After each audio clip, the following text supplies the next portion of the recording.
This entry is my review of the market price action that took place in the trading week from November 18 to November 22, 2024. We are approaching the end of the year and everyone is looking out to see how the year ends. Now, I'll start on Euro USD, which is where I had a single trade. I also had two trades on gold. The two gold trades I took, I believe, on Tuesday or Wednesday in the week, and on Friday, similar to the previous week, I had a short trade on Euro USD. That was one of my best trades I've ever taken to date in terms of the risk to reward and in terms of how it played out, how quickly it's played out, and how smooth the price action was. So I don't know what is wrong with forex.com. That is my feed provider for um, my forex charts. I don't know what's wrong. This is not the way this candle is supposed to look. The week did not close. The week did not. So if I go down to the weekly, okay, okay, the weekly looks a bit better. Let me see the daily. Yeah, the daily is also bad. You see, so this feed makes it look like the daily closed at the lows, which it did not. You see where these lines are, the bid and the ask. The daily closed somewhere around there, outside of this zone. But anyway, so when we go to the monthly, let's quickly do the analysis.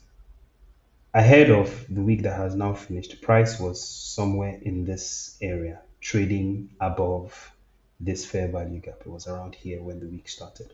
And my objective for the week was for price to trade into this monthly fair value gap, sweeping this monthly low, which happened during the week. It happened on Friday, as a matter of fact. And so my outlook at the start of the week, let me go to the weekly. My outlook at the start, so this is where the week opened, as you can see. My outlook at the start of the week was that I wanted to see this daily fair value gap or this weekly fair value gap traded into from my video forecasting the week. None of that happened, similar to the previous week where I did not get any entries from fair value gaps that had been created in the previous trading week. What happened is that in the trading week that was about to begin, new fair value gaps were created. Last week it was on the daily. This week it was a 4 hourly fair value gap, and that was where I took my trade from. So the week opened here, and then Monday's price action. Let's go down to the daily. So this was Friday, Thursday, Wednesday, Tuesday, and then Monday. So you see that up until so Monday, Tuesday, Wednesday, there wasn't much to do. There weren't many opportunities because price was essentially consolidating. It was in a range. You see that price traded up, then the following day started trading down, then closed towards the high. Then after that, took out Monday's high, then started expanding to the downside. Now you see that this is where my first 4 hourly fair value gap for the week was created, and I was expecting price to trade into it. So if you take a closer look at the price action, look at all of this that happened. This was between Monday and Wednesday. Terrible, terrible price action, right? With no terrible price action with no setups. You see that price did not have any direction. No fair value gap was created in this range. No fair value gap. No breakout structure. This was the trading range. This was from my trade last week. This was the trading range that was created, and price did not do anything for 3 days. Now on Thursday, price started expanding to the downside, and now initially these relatively equal highs were created. These relatively equal highs, you know, were created. And I don't like to take a short trade if there are relatively equal highs sitting right above.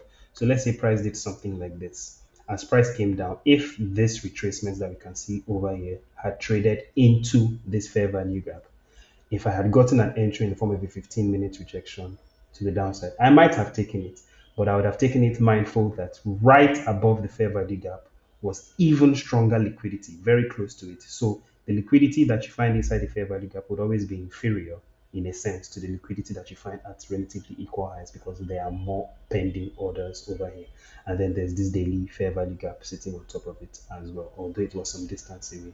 The only reason that this new fair value gap that was created, and this is where my trade was, which I'll break down in a second. The only reason that this fair value gap was viable and I traded it was because at this time we were already very, very close to our monthly objective. The monthly low is denoted by this purple line, and the monthly fair value gap is this huge gray area over here. So the closer we get to a target, the quicker price tends to accelerate towards it. And that is the reason that even the smallest, the fair value gap in the discount of the range like this one can still be what will propel price to its ultimate target. Now, if we go down to the price action, you see that this fair value gap was created on Thursday.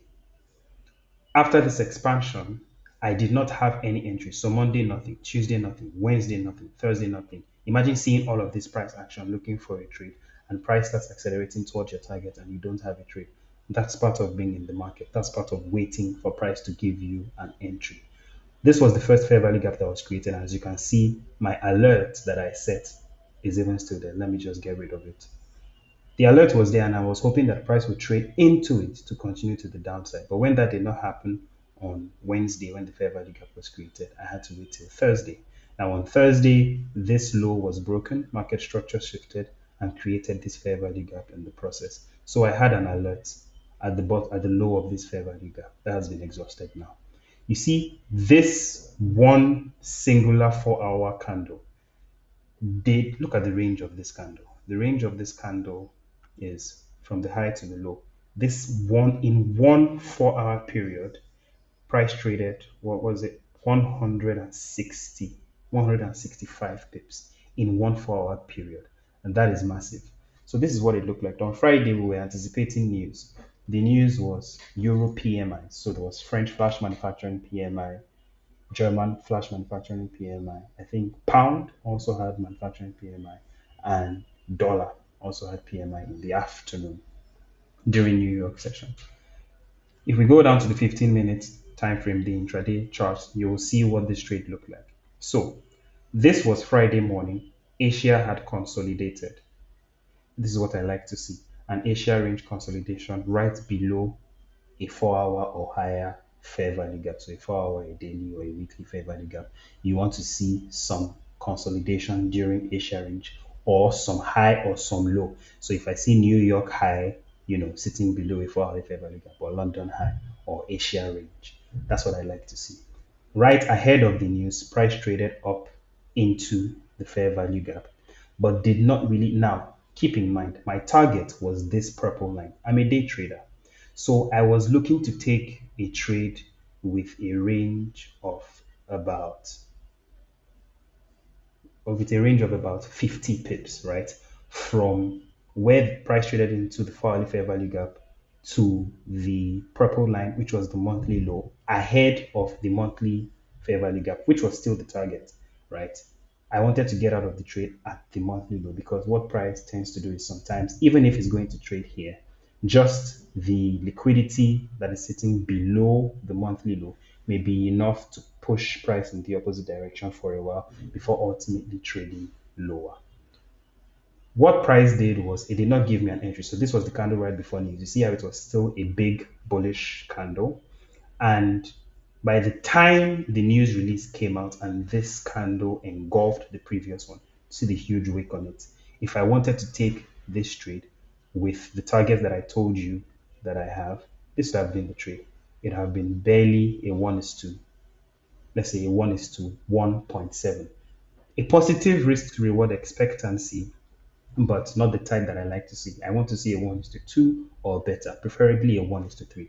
So when price did not give me the entry that I was looking for, a technique that I've started using more lately and that I want to keep honing to see how best I can perfect it is going into the lower time frames and trading off of the PD arrays that are created from the price action after the news release. So this was how I entered the trade. If we go down to the 5 minutes, you will see that this was the French flash manufacturing PMI candle. It essentially engulfed all of these candles. Now, this price action alone would have been enough to give an entry. But you see that price created this 5-minute fair value gap right here. So this small 5-minute fair value gap, if I just zoom into it, this small 5 minute fair value gap was where I got interested. This candle that you see here was the German flash manufacturing PMI. And what did it do? It traded up into the fair value gap, then rejected, closing somewhere around where it opened. The following candle started trading bearish. Now, because I knew how close we were to the target, I knew that there was a big possibility that this move had begun already, and that if I did not get into the trade, I might not get another opportunity to take the trade. Now, there was also the risk of I would have preferred for my stop to be here at the high and not so. I'd have preferred, ideally, I would have wanted my stop to be here, but that would have been a 22 pip stop. And my risk to reward would have been terrible. Now, I was aware of the risks of putting my stop on this 5 minute high because it's very possible for price to simply disrespect it. There are multiple other times where price may just do something like this, come very close before moving down. But when I looked at the risk of not being in the trade versus the risk of taking a small loss, I determined that I wanted to be in the trade rather than getting a perfect entry. So what I did was, as this candle was forming, I took the trade, put my stop above this 5 minute high, and it was still a 10 pip stop loss. Now, in terms of my targets, we can see from the price action here that my trade was essentially a 1 is to 8.02 risk to reward. I've messed with it a little bit, with what I did. That's why it's showing 7.98, but it was essentially a 1 is to 8 risk to reward. The reason it was that much was because when I placed the trade, I knew it was a Friday. And remember, this was my initial target. But I was calculating from the 15-minute time frame. I was calculating price as what if I had to put my stop all the way here. This was the stop that I was using to calculate the risk to reward tool. And you see it would have been a 3.69. So I said, if I had to take this trade like this, let's say I did not get a good entry, where would I want my take profit to be? I decided to put my take profit right above the monthly fair value gap, which you can see here.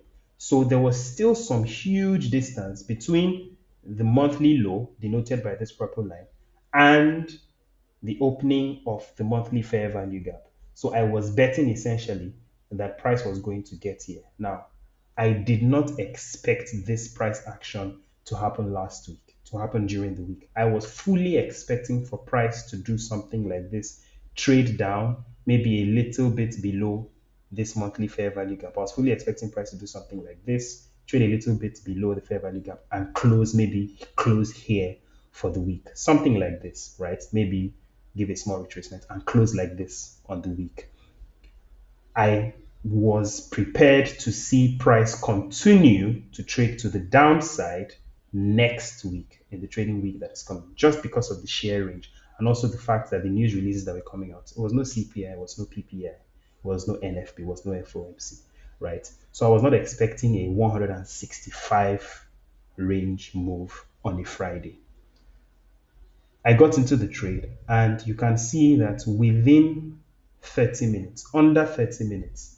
Now, immediately after I got into the trade, I needed to run a particular errand. So I stepped out. I wasn't even at my screen. I just put the stop here arbitrarily because I was thinking I would let price run as far as it could. And then towards market close, as was the case with last week, towards market close, wherever price is, maybe it's here, maybe I have a 1 is to 2 or a 1 is to 3, I will take the trade. Now, I had taken 2 losses on gold earlier in the week, so I was hoping for this trade to make me break even, right? At least if I got a 1 is to 2, I would have been break even on the week, and I was willing to take that. Not in my wildest dreams would I have imagined that in the less than 10 minutes that it took me to step away from my computer, run the errand I needed to run, and come back. By the time I came back, I noticed that my trade locker had taken me out of the trade already. And I'm like, I'm already out of the trade. Did I lose the trade? Because I could not have imagined that it flew to TP. This is 82 pips under 15 minutes. I could not have imagined that it flew to my TP. And look how much it moved past the TP. Just look.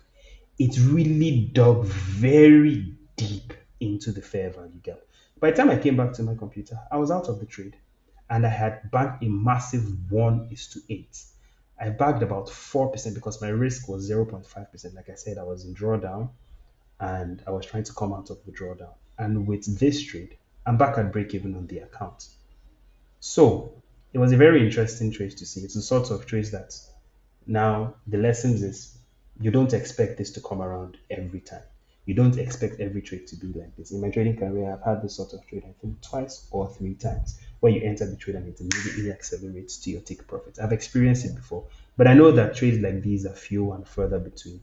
And the worst thing that a trader can do is begin to chase this type of price action every time, expecting your next trade to be this or the one after that to be this. So the lesson I learned was it's important to keep your head. I know going into now, I'm very excited because the previous Friday I took a trade shortly around news, and then I made a lot of profit on it yesterday as well. The exact same thing. So 2 Fridays back to back have been bumper trading days for me. But I know enough about markets to know that there are days when you take a trade and it just does this type of price action, doesn't go anywhere.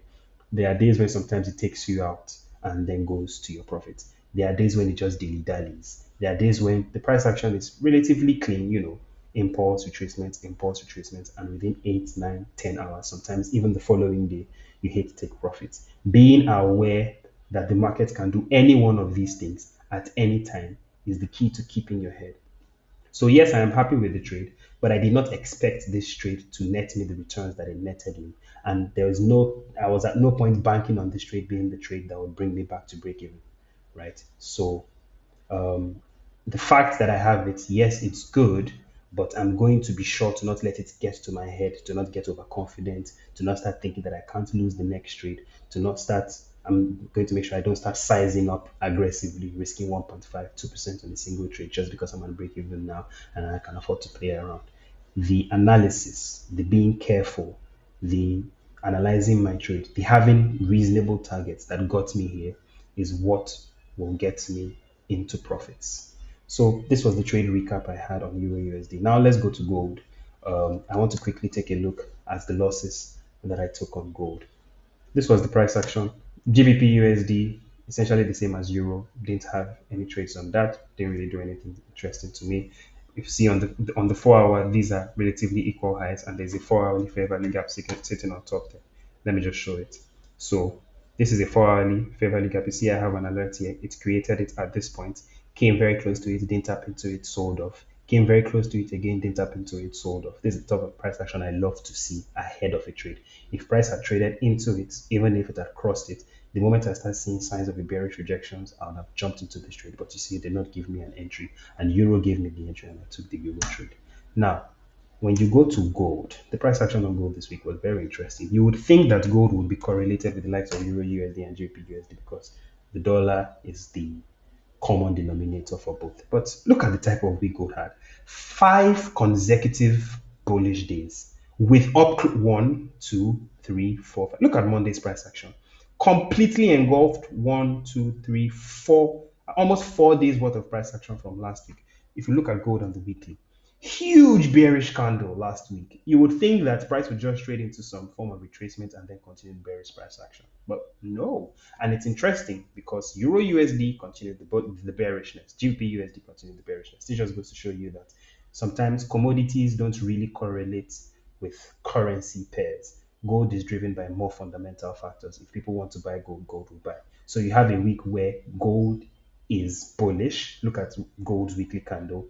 And if you check the DXY, the dollar index also had a bullish week. It's very weird to see. Look at dollar index bullish week, gold bullish week. Meanwhile, it is gold against the dollar. So you would think that if gold is, gaining value, the dollar will be losing value. So that's just an interesting thing I noted.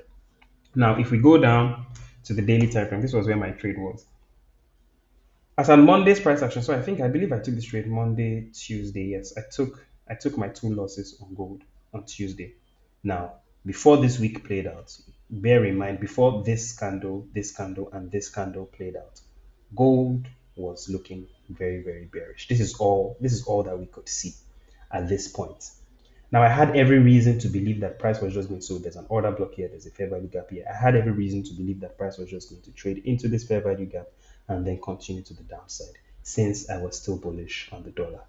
If you go down to the 15 minutes, you will see that I had a few entries here. Now, I've broken down this trade multiple times already. The videos are posted on my page as well. So I'm not going to spend too much time, but This was essentially the trade. Yeah. So this was the loss that I took on, I believe it was Tuesday. Price traded. I had out. You see, took out Asia Ridge, traded into the fair value gap and New York. So this was the first one. This was London session. You see this small bearish rejection candle, the bullish candle that had a wick at the top. That was my first entry. I thought price was going to fall off from there. Took me out.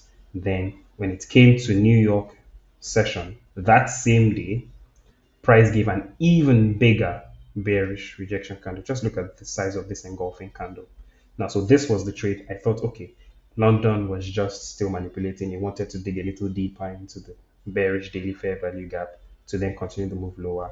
So when price traded into it, I took the trade thinking that we'll start heading back to the lows. It moved a bit, a bit of profit, almost 1 hour, I believe, but ultimately took me out during Asia session the next day. So I took those two loss on go. The beautiful thing about them is my risk was very well managed. I was risking just 0.5%. So although I took two losses, I only was down 1% on the week. And then the trade on Friday more than recuperated those losses and shot me back, you know, into massive profits. I had a 1 is to 8, almost a 1 is to 9 trade, essentially.